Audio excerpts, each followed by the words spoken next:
welcome to the pop culture news here on The Experience. Hope you're having a terrific day and you're going to stick around with us all day because tonight we have a special interview, a special episode of Talking Shop where we will be joined by Scott Snyder, the writer of the new Absolute Batman #1 that just hit shelves. So you want to stick around for that along with our other great shows today. Now, let's get into the pop culture news because there's a lot going on. Now, let's start with Todd Phillips, the Joker, Folie. Now, the original film was a major hit, making over $1 billion, which is stunning for an R-rated movie. He originally said there would be no sequel, but that changed. And with the pairing of Lady Gaga with Joaquin Phoenix, Joker Folie was born. Folie. I'm never going to get that right. Now, the problem is, this is a very different film from the first one. They started using the term jukebox musical.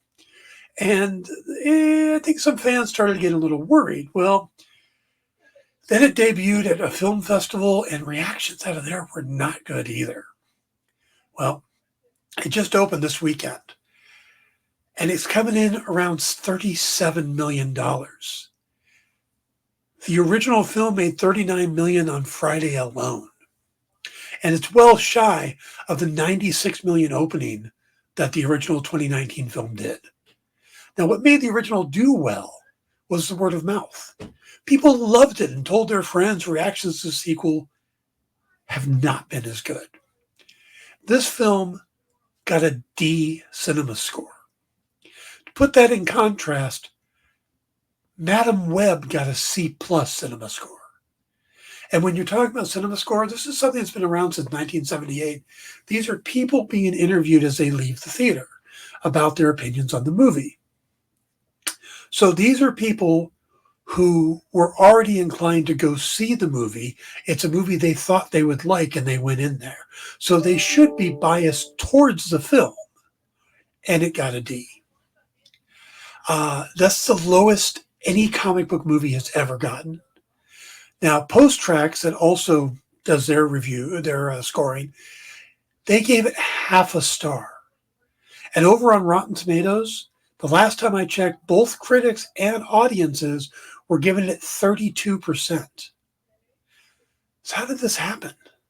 Why did the studio let this go? Then say, well, why are you giving us something so different than what made a bunch of money? Well, Todd Phillips has a real good history with Warner Brothers because we all know about the Joker, but he's also the mind behind the Hangover films.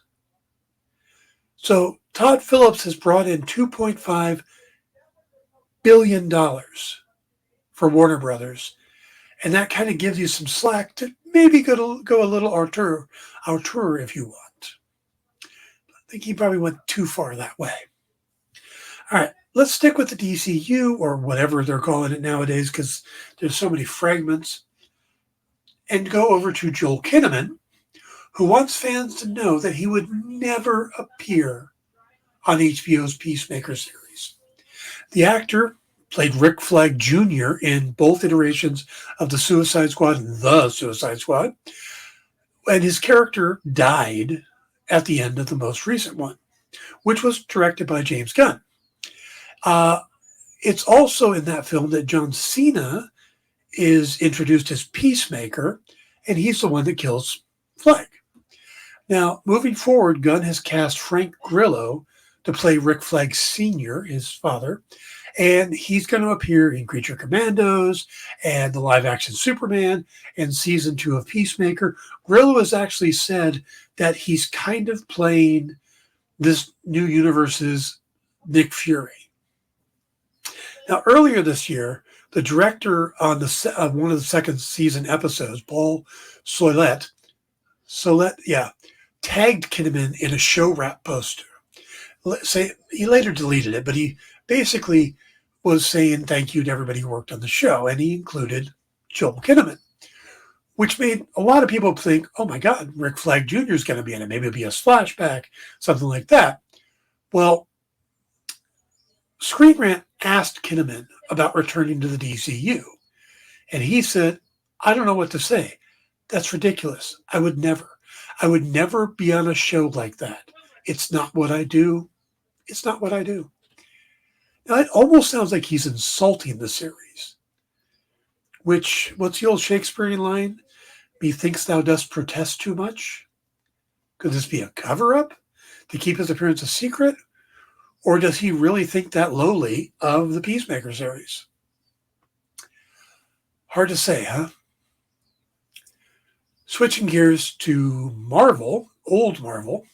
Last year at the New York Comic Con, director Matthew Vaughn claimed to have quit X-Men 3 after he learned that the Storm actress Halle Berry had actually been sent a fake script for the film, specifically geared to entice her to participate. Basically, they made the Storm part bigger and like completing her character's story arc or extending it. And that's not, of course, not what ended up being shot. Now, Vaughn said at the time, I thought if you're going to do that to an Oscar-winning actress who plays Storm, I quit. I thought, I'm mincemeat. One of the main reasons I quit X-Men 3, and this is a true story, Hollywood is really political and odd. Now, recently, Barry responded to Vaughn's comment saying, you just never know the shady S going on behind your back. Thank you, Matthew Vaughn, for bringing the dark to light. If that is true, that is cold. And I'm glad whoever was working on that is no longer working with Marvel. I'm assuming they aren't. So now, at the LA Comic-Con this weekend, actor Ewan McGregor told fans that they're currently exploring ideas for a possible Obi-Wan Kenobi Season 2. Now, he went on to say it's his hope that he gets to wear the Clone Wars armors, which everybody seems to love, and they'll be able to do more flashbacks with Anakin Skywalker's, Hayden Christensen. Now, McGregor was on the panel that included Christensen and 3 actors from The Mandalorian, Ming-Na Wen, Giancarlo Esposito, and Emily Swallow. Now, the first season of Obi-Wan focused on the time between the end of Revenge of the Sith and the start of A New Hope, which had the Jedi living on Tatooine, protecting Luke when he's pulled away by Bail Organa to rescue Leia. And that might be the most Star Wars sentence I've ever said in my life. Okay, how about some comic news? Want some comic news? All right. This news has me excited. I have said before that one of my favorite, maybe the favorite comic book run was Batman's issues 608 to 619. That's the Hush storyline by Jeff Loeb and Jim Lee. This was the last time I remember actually marking my calendar to know which Wednesdays the next issue would come out. To me, it showcased Batman and his world so well, and it had a great mystery at the heart of the story. Now, Loeb has written some of the best Batman stories of all time, because you think Hush, The Long Halloween, Dark Victory, they are iconic Batman stories. And Jim Lee is pretty much one of the premier all-star artists in the industry. Now, the rumor, which is coming from Rich Johnson, is that they're getting the band back together. They're going to do another story arc. One they've been working on for months according to the story, and it's likely to begin in March or April of 2025. Now, they started working on it, and they originally it was supposed to come out in maybe November or December, but they're pushing it back. They're extending out Chip Zdarsky's run so that they can pad, not making longer issues, but originally Chip Zdarsky's run was supposed to be twice a month. And then, it got moved to once a month, and now it's going to end in February, where it was originally supposed to end in like November or December. And then that new one would take over. Well, it's going to extend till March, or February. So March or April is when we're expecting this, if it's happening. And we're not sure yet if it'll get a new number 1 or just pick up the continuity. Now, the reason it's unclear is because originally when Jim Lee came on Batman back in in 608, the editors originally wanted to do a new miniseries. so it would be its own standalone thing.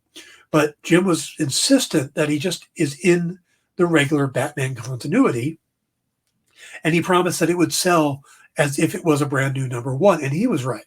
The book sold like crazy. The series did great. Now, either way, whether they do a new #1 or they do just continuing in the book, if this turns out to be true, that Loeb and Lee are teaming up again for Batman, I'll be marking my calendar. Other comic news, and in slightly surprising news, Rob Liefeld is bringing Youngblood back to Image Comics, the company he helped founded over 30 years ago. Now, there was a falling out. He separated from them. He started doing his own thing. That seems to be all, trouble under the bridge, whatever it is, water under the bridge. Liefeld is planning to write and draw the series, and this is the first time he's worked on this series in 7 years. And he said of his return, "It's so great that I can run into the comfort of characters that I created and that launched a movement. They carry such history. I love Youngblood so much. These characters are my absolute passion." Now, along with the new series, Image plans on publishing Youngblood Volt Edition, which is a deluxe oversized hardcover of the original series, and a facsimile edition of Youngblood #1, which is set to release on the 33rd anniversary in April of 2025. Now, that makes me wonder, will they start doing this with other series that launched? Will we get Shadowhawk? Will we get Spawn and just, at least the facsimile edition, stuff like that? But it's kind of weird that they're celebrating the 33rd anniversary. So, and then we got one last story for you. James Gunn has shared what some are saying is the inspiration, or what he's saying is the inspiration for his take on Lex Luthor. Now, you probably know that I did a deep dive video, like almost a 20-minute video, on the psychology of Lex, his narcissistic personality disorder, and how he's been portrayed across all media. So the Lex Luthor that appears is important to me, and I feel that in most cases, when he's taken outside of comics, he's not portrayed right. Michael Rosenbaum, Clancy Brown were brilliant. But Kevin Spacey, Jesse Eisenberg, even the beloved Gene Hackman, while you could enjoy their performances if you like, that's not the real Lex Luthor. They played him like a megalomaniac. Well, I've been curious how Gunn was going to have Nicholas Hoult bring the character to life. Now, Gunn has said, and this is a post he did, God, there are so many. He was asked if what his influences were going to be for Lex. He says, God, there are so many. Lex is one of my favorites. He works on so many levels, and it's been a joy bringing him to the screen with incredible Nicholas Hoult. Some of the influences were, of course, All-Star Superman, Azzarello's Luthor, and the reckless scientific genius from the 1950s and 60s. Now, All-Star Superman, I know it's a huge influence on the movie. I've never been a huge fan of it. I know a lot of people hold it up as one of the best Superman stories. It didn't click for me, but I get that it's well loved. Azzarello's Luthor series with Lee Bermejo art, gorgeous. Absolutely just a great take on Luthor. The 1950s, 60s versions, that might worry me a little. I'll be honest. All right, guys, that is the news. But remember to stick around. We got Minute to Skim It, where they're going to help you figure out what comics you should buy by telling you what they think before they hit the stands. Kicking It with Henri. Hanging out with Henri at night is awesome, isn't it?